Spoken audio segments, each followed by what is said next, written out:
fazer uma série de anime que tem outros diversos trabalhos. Fica muito caro, os animadores no Japão não ganham muito e fazem em forma de filme, ganha dinheiro real, dinheiro de bilheteria e não de patrocínio de televisão, coisas assim, streaming, que muita gente consome pirata. Por exemplo, internacionalmente, Dragon Ball Super você consumiu pirata, provavelmente, a menos que você tenha assinado a Crunchyroll. O próprio dono da Animizorium falou que no dia de episódio de Dragon Ball Super ele chegava a receber 15 milhões de visitas no site dele para ver o episódio, ou seja, 15 milhões de visitas piratas só no dia do episódio. Já no Dragon Ball Super Broly, se você comprou o ingresso, você contribuiu diretamente para o Dragon Ball, por isso compensa ainda mais internacionalmente. Mas ainda tem uma desvantagem no filme e quiseram corrigir agora colocando Dragon Ball Heroes, que o filme ele deixa um hiato muito tempo de uma obra para outra. Já o anime ele vai movimentando, vai deixando tipo sempre uma chama aí acesa e tal, lança o episódio, coloca um pouquinho mais de fogo, depois quando tá baixando lança outro. E o Dragon Ball Heroes, sendo um anime promocional, faz propaganda pro jogo Dragon Ball Heroes e ainda deixa essa chama dos fãs acesa. Então enfim, é um ganho duplo. O novo filme de Dragon Ball, a informação que a gente tem a respeito do roteiro não é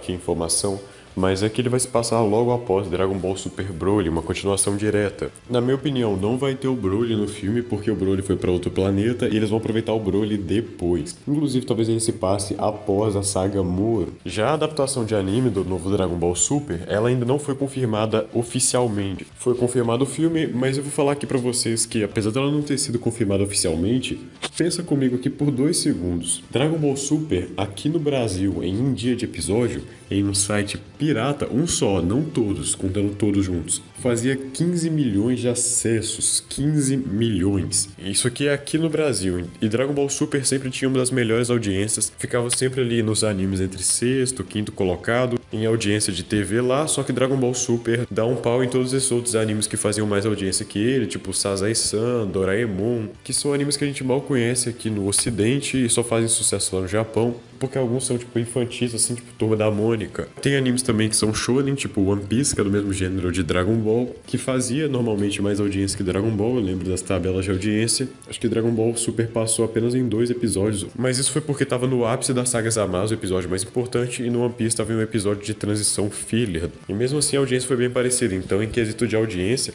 Dragon Ball Super dava audiência alta, mas não era o mais alto. Só que se a gente for pegar por streaming, assim na internet, streamings oficiais como sites como a Crunchyroll, que você paga para poder assistir os animes, Dragon Ball Super tem uma audiência e inclusive um marketing bem maior. Aqui no próprio YouTube, os canais de Dragon Ball, inclusive, são maiores que os canais de One Piece, por exemplo.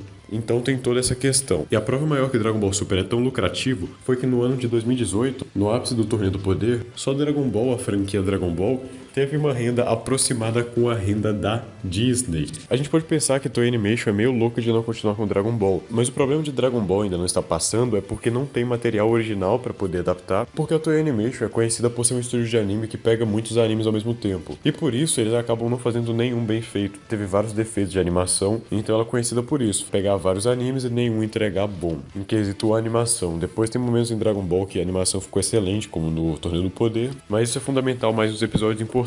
Os dubladores de Dragon Ball também é outro problema, que não dá pra voltar com Dragon Ball Super imediatamente, é porque alguns dubladores de Dragon Ball, como por exemplo a própria Masako, dubladora do Goku, está fazendo participação no anime Gegege no Kitaro, que é o anime que veio para substituir Dragon Ball, lá nas manhãs do Japão. E alguns outros dubladores de Dragon Ball estão fazendo participações em outros animes, com outros personagens. O anime de Dragon Ball Super era do Akira Toriyama, mas agora o Akira Toriyama está bem escondido na produção, porque quem está fazendo o mangá é o Toyotaro, que produziu também o mangá há muito tempo atrás, não sei se vocês vão lembrar, o Dragon Ball AF. Eu já fiz um vídeo também contando a história de Dragon Ball AF. Se você perdeu aquele vídeo, na minha opinião, é um dos melhores vídeos que eu já fiz aqui no canal. Então o Toyotaro fez esse Dragon Ball AF, observaram que ele era um fã muito talentoso, ele usava o codinome de Toybo, e aí ele foi contratado e agora tá fazendo um mangá de Dragon Ball Super. O anime anteriormente era o canônico, porque era do Akira Toriyama, e depois o mangá, depois do Torneio do Poder, passou a ser o canônico, porque é importante o material original ficar à frente do anime. Porque pensa só, se o mangá estiver atrás do anime, quem vai comprar o mangá? Ninguém. Só comprava o mangá porque o mangá tinha uma história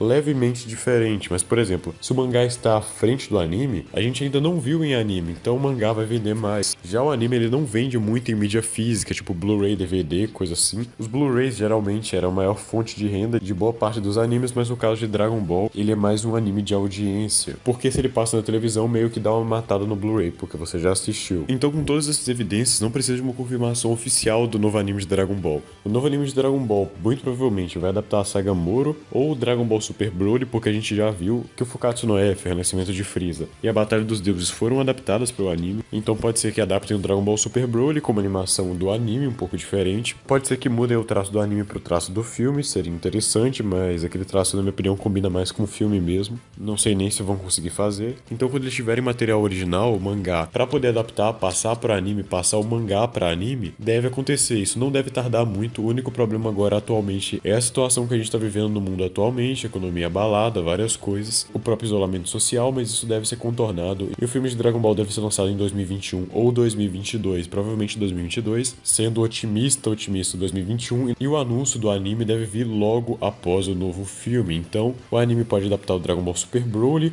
o filme e a saga Moro. E nesse meio tempo já deve ter material original suficiente mais pra frente no mangá, então vai ficar muito fácil de adaptar totalmente o resto. Então é basicamente esse o roteiro da saga. Vai adaptar a saga Moro, vai ter o Dragon Ball Super Broly e também o novo filme. É basicamente isso, pessoal. Se inscreva no canal aí embaixo, é muito importante para receber vídeos, episódios de Dragon Ball Heroes, capítulos do mangá também. É muito importante, considere se tornar membro do canal e é basicamente isso. Fico por aqui e fui!